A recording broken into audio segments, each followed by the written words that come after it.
So welcome back to another edition of the Common Constitutionalist Weekly Podcast, and I am Brent Smith. I'm the Common Constitutionalist, and you may have noticed I've upgraded my look, updated my look slightly. We'll see how this new look goes.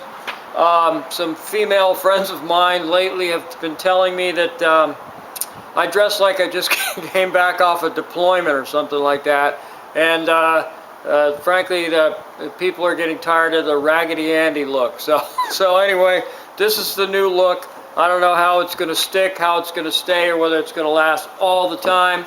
Oh, I'm missing my pocket square. Apparently I have to upgrade to a pocket square. I got the jeans on, the shirt, the jacket. Who knows, man? Whatever. So I can take direction. Go figure. Who knew? So anyway, today, that notwithstanding, today I got my notes, and we're going to be talking about censorship, gun control, and red flag laws today on the Common Constitutionalist Weekly Podcast.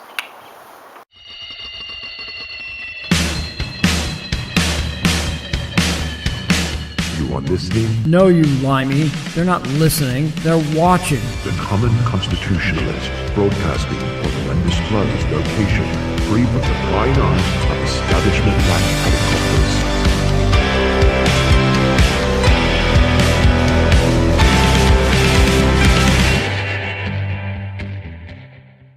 All right, and again, I don't know, this has been a disorganized weekend. I thought I was on the ball, but I noticed that my camera isn't fully charged, so we're going to see how far I go before I run out of battery. At any rate, this is from The Blaze.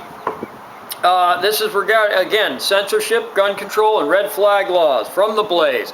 A California man has been banned from Twitter after creating a video of himself shooting an effigy of Parkland student David Hogg for target practice. Yes, it's funny, but it isn't funny. It's just dopey. So anyway, the man identified by Newsweek as Frank Espinoza can be seen at what appears to be a shooting range wearing a black Make America Great hat and clad all in black, kind of like Antifa. Yeah. But apparently he's a right-wing loony, not just a regular old loony. He can be seen picking up one of three firearms lying on a workbench and turning to address the camera. So there's three ARs sitting on a workbench in this pit. So he picks up one and he says, "I got a message for David Hogg that B rhymes with which," at CNN. He said, "You want to push society to civil war? You want to make us all fight? You want to see what civil war looks like? I'm going to show you what civil war looks like, David." And then he pulls a bandana over his face. I don't know what that's supposed to do. For whatever reason, I have no freaking idea. Maybe he thinks it looks cool. Not. We've already seen his face, so that can't be it. So I don't know what the point in that one was. He thinks he's a bad mofo or something. I don't know. He's just a pudgy dude. Whatever. So Espinoza, they write, The Blaze writes, goes on to fire no less than 10 rounds at his target, which bears an oversized cutout of Hogg's head sitting atop the target. I mean, and it is funny, but it's not funny. You laugh to begin with, and then you start to, and you start to reflect on it, and you say, this is a completely stupid and useless exercise. So Newsweek reports that Espinoza is a far-right California-based YouTube performer who has made efforts to build a career for himself in the self-made punditry class for the alt-right movement, unquote. Yeah, indeedy. The alt-right, the wicked alt-right, whatever.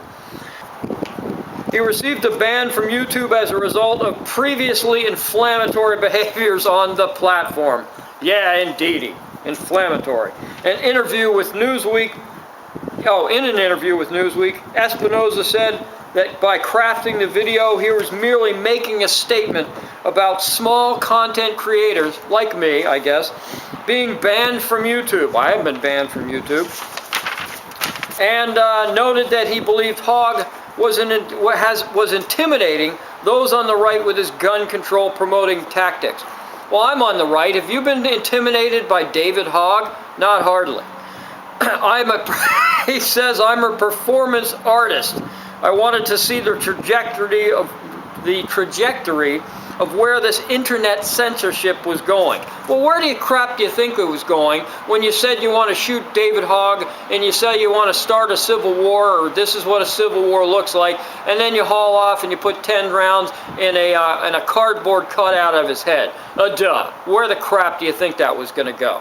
Honestly. This isn't PragerU where they're just trying to inform people and YouTube shuts them down, or Diamond and Silk where they just try to inform people and Facebook shuts them down or limits their content just because they don't like what they're talking about. This is just an inflammatory bullcrap, and you're full of blank, you D-bag. So he's a performance artist. Well, I would not wait by the phone for the National Academy of Arts and Science to call and say, you're up for an award, dude. Because if this is performance art, I don't know what to say.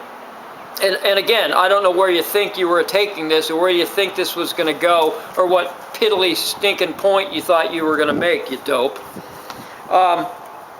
When Newsweek asked Espinoza if the video could be used to inspire violence against Hogg or someone like him, Espinoza said, it's possible. Well, brilliant answer, you dolt.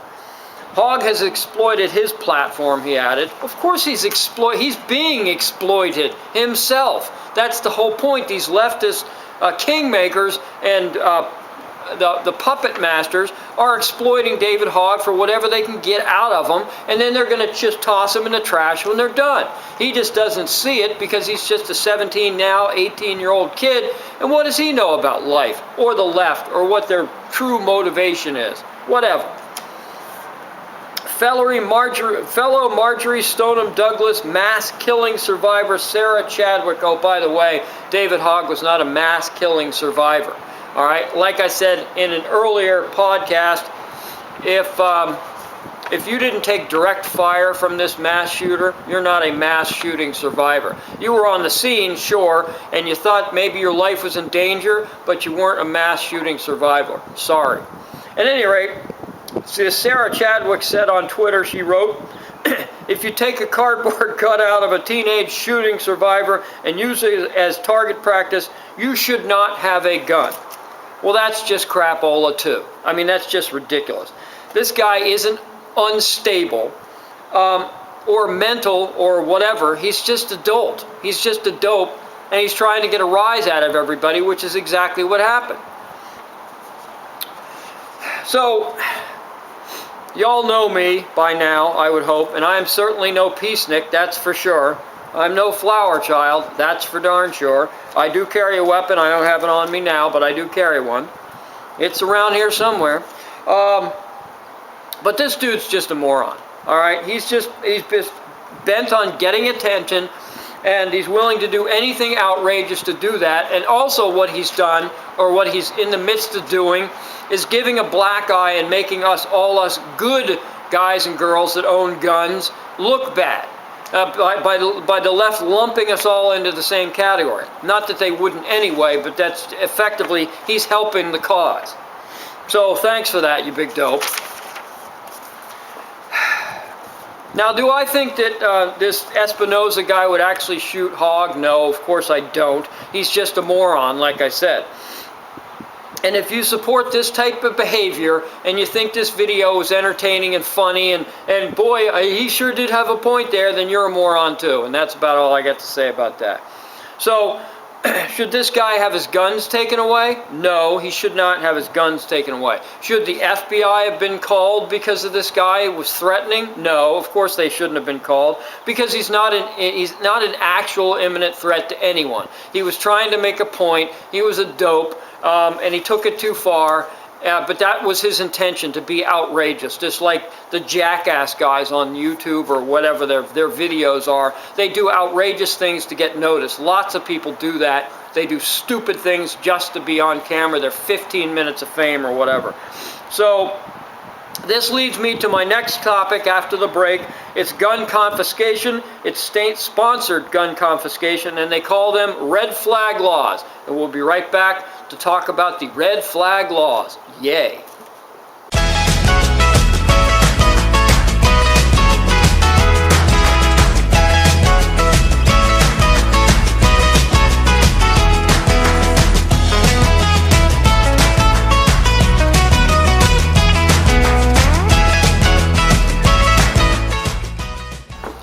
Welcome back again. I'm Brent Smith. I'm the Common Constitutionalist, and this is the second, last, final portion of the Common Constitutionalist weekly weekend podcast, whatever. All right, so now we're going to be talking about gun confiscation. We're talking about states that can legally come in and take your weapons away, and they call these things red flag laws. This is from the New York Times.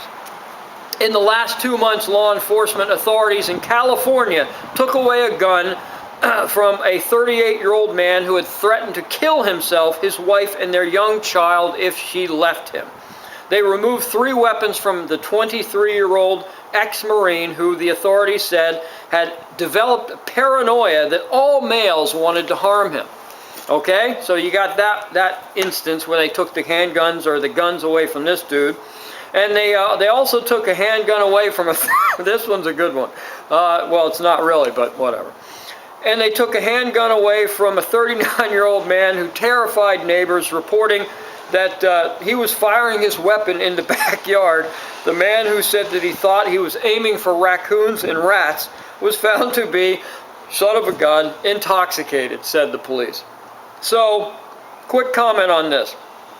Obviously, the dude that's shooting off his pistol in his backyard, I don't know whether it's a city neighborhood or a suburb or something like that. It'd be one thing if your, if your backyard is, 40 or 50 acres, that's one thing. But if it's in a neighborhood, and he did say the terrified neighbors reported this, that if you're just popping off your gun in your backyard and you're drunk, sure, I got no problem. You got to take that weapon away. I don't know that you got to take it. You would confiscate it anyway as evidence and then lock this guy up for the evening or whatever.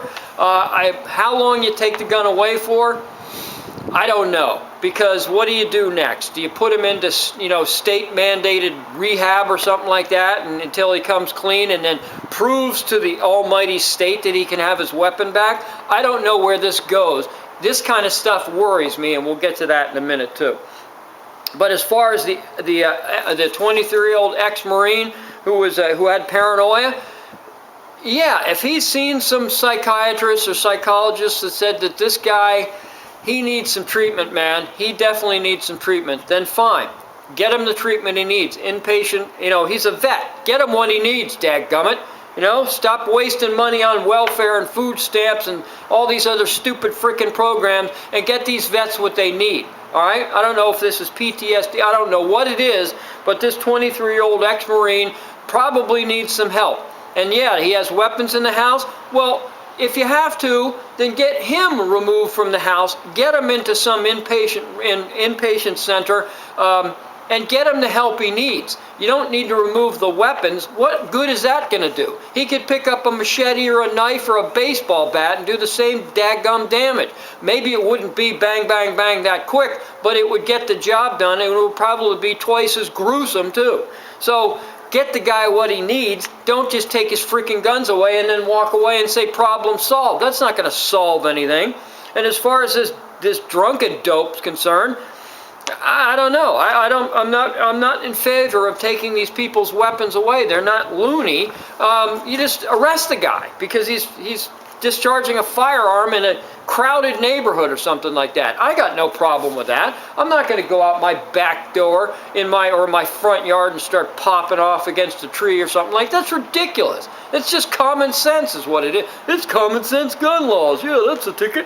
All right. So anyway, enough of that. So they continue. California is one of only 5 states with these red flag laws, and of course they're all ultra-liberal states, naturally, or extreme risk protection orders allowing the police to temporarily take away guns from people deemed by a judge, remember that, a judge, to be dangerous, and it often after family members or acquaintances raise concerns.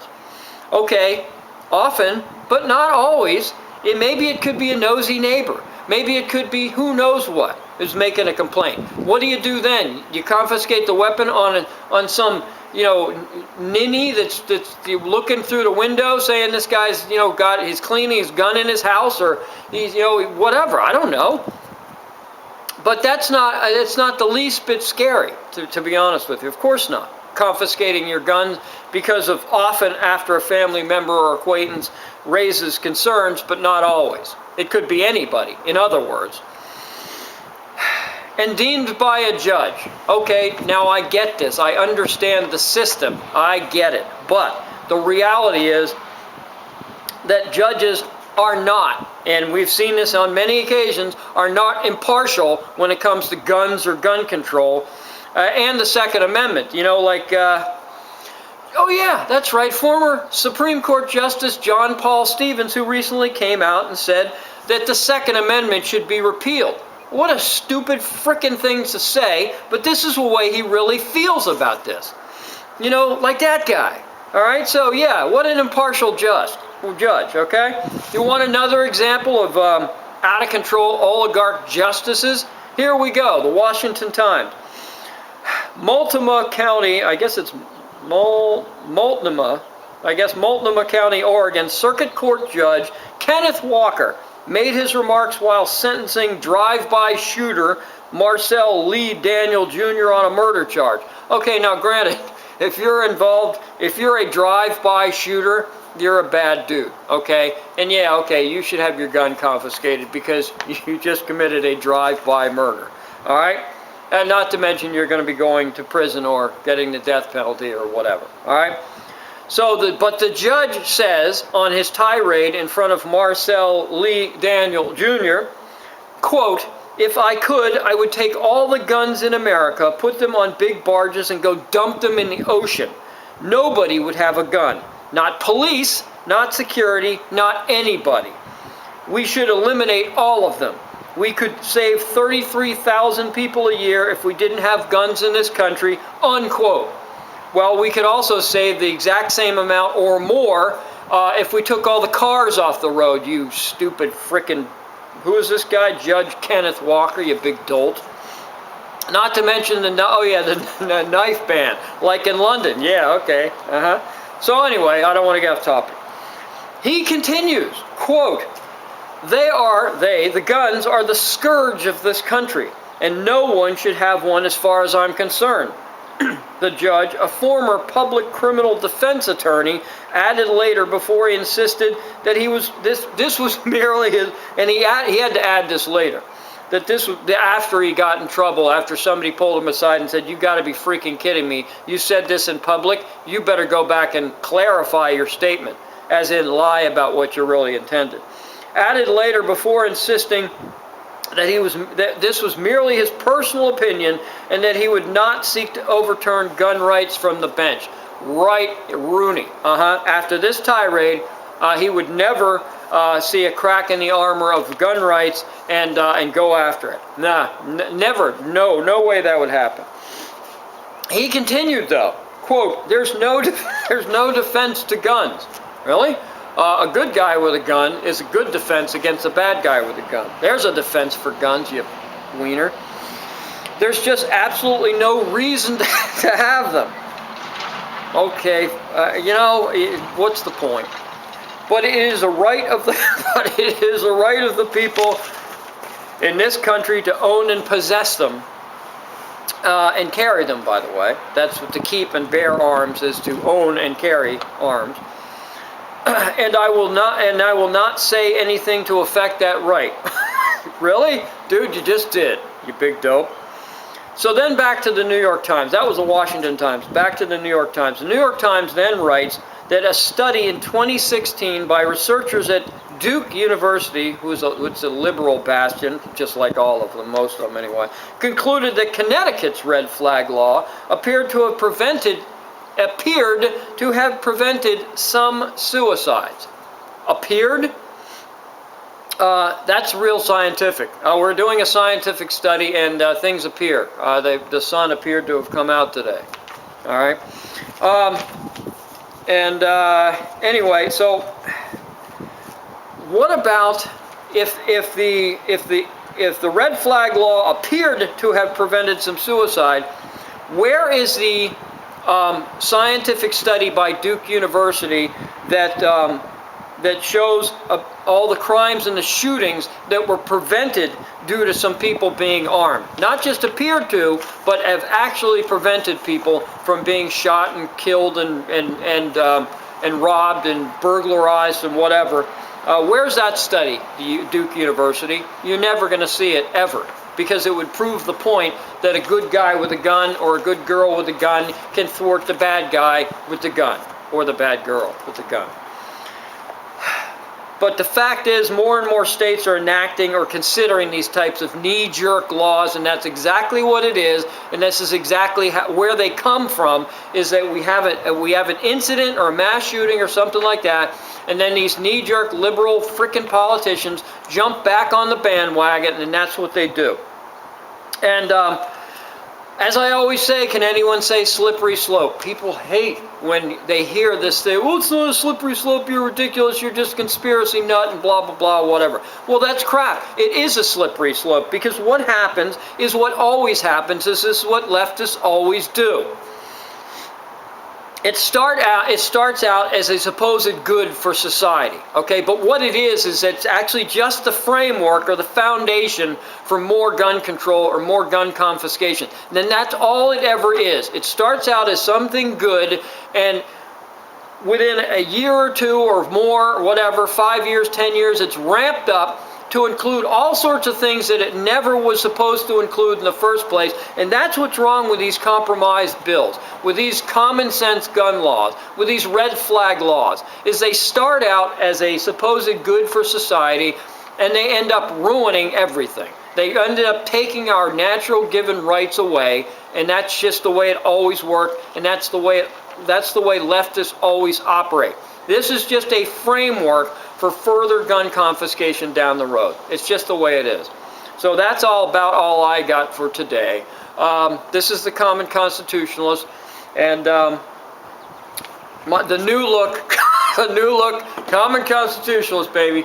Yeah. So I'm Studley, and I know it. Yeah, baby. See ya.